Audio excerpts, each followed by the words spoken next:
right. හරි. අපි අද පළවෙනියටම ඉගෙන ගන්න යන්නේ සිතියමක් කියන්නේ මොකක්ද? ඊට පස්සේ සිතියමකින් අපිට ලබා ගන්න පුළුවන් දේවල් මොනවද? සිතියමක් තියෙන තොරතුරු වර්ග මොනවද? ඒත් එක්කම සිතියමක් සහ මාලිමාවක් නැත්නම් කොම්පාසුවක් පාවිච්චි කරලා අපිට කරන්න පුළුවන් විවිධ ක්‍රියාකාරකම් මොනවද කියන එක. ඉතින් මම හිතන්නේ ඉස්සලාම වැදගත් වෙන්නේ සිතියමක් කියන්නේ මොකක්ද කියන එක හඳුනා ගැනීම. මොකද බාලදක්ෂයින් විදියට විශේෂයෙන්ම පළවෙනියටම අපෙන් අහන ප්‍රශ්නයක් තමයි මොකක්ද මේ සිතියමක් කියන්නේ. ඒකට සිතියමක් කියන එකක් අර්ථ දක්වද්දී අපි ප්‍රධාන වශයෙන් කොටස් පහකින් තමයි ඒක අර්ථ දැක්වීම සිදු කරන්නේ. පළවෙනියටම අපි කියනවා නිශ්චිත භූමි ප්‍රදේශයක් තියෙන්න ඕන කියලා. නිශ්චිත භූමි ප්‍රදේශයක් ඒක ලංකාව රටක් වෙන්න පුළුවන්, ලංකාව වෙන්න පුළුවන්. එහෙම නැත්නම් මොකක් හරි දිස්ත්‍රික්කයක් වෙන්න පුළුවන්, නගරයක් වෙන්න පුළුවන්. right? එතකොට නිශ්චිත භූමි ප්‍රදේශයක සංස්කෘතික ලක්ෂණ සහ භූ ලක්ෂණ විදහාපාන. සංස්කෘතික ලක්ෂණ කියන්නේ මිනිසා විසින් සාදන ලද ඕනෑම දෙයක්. පාරවල් වෙන්න පුළුවන්, නගර වෙන්න පුළුවන්, බිල්ඩින් වෙන්න පුළුවන්.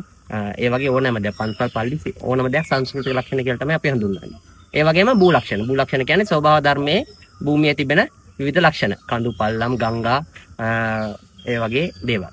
එතකොට නිශ්චිත භූමි ප්‍රදේශයක සංස්කෘතික ලක්ෂණ සහ භූ ලක්ෂණ විදහාපාමින් සම්මත රේඛා වර්ණ උපයෝගී කොටගෙන right සම්මත රේඛා වර්ණ සහ සංකේත සම්මත රේඛා සහ නැත්නම් අපිට රේඛා අයින් කරන්න පුළුවන් සම්මත වර්ණ සහ සංකේත උපයෝගී කොට ගනිමින් අපිට කියනවා ඒ කියන්නේ conventional symbols and colors කියලා කියනවා අපි ඒකට ඉංග්‍රීසි වලින් කියනවා නම් එතකොට අපි සිතියමක් අඳිද්දී සාමාන්‍යයෙන් පිළිගත් නැත්නම් සම්මත වර්ණ තියනවා පාවිච්චි කරන විවිධ ස්ථාන නිරූපණය කරන්න පාවිච්චි කරන සම්මත වූ සංකේත තියෙනවා. ඒව පාවිච්චි කරන්න ඕනේ සිතියමක් අඳින්න. නිශ්චිත පරිමාණයකට අනුව.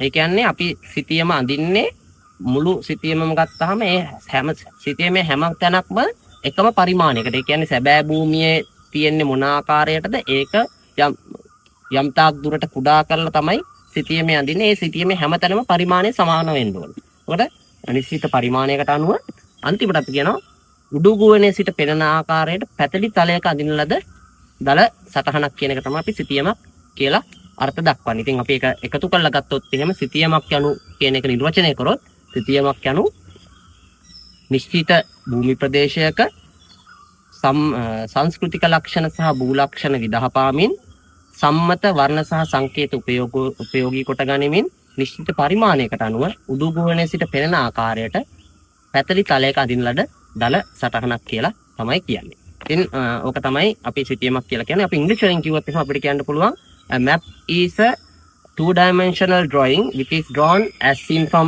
above using conventional colors and symbols according to a scale showing geographical and cultural features of a specific area. ඔක තමයි අපි ඉංග්‍රීසි වලින් සිතියමක් යන කියලා කිව්වොත් කියන්නේ.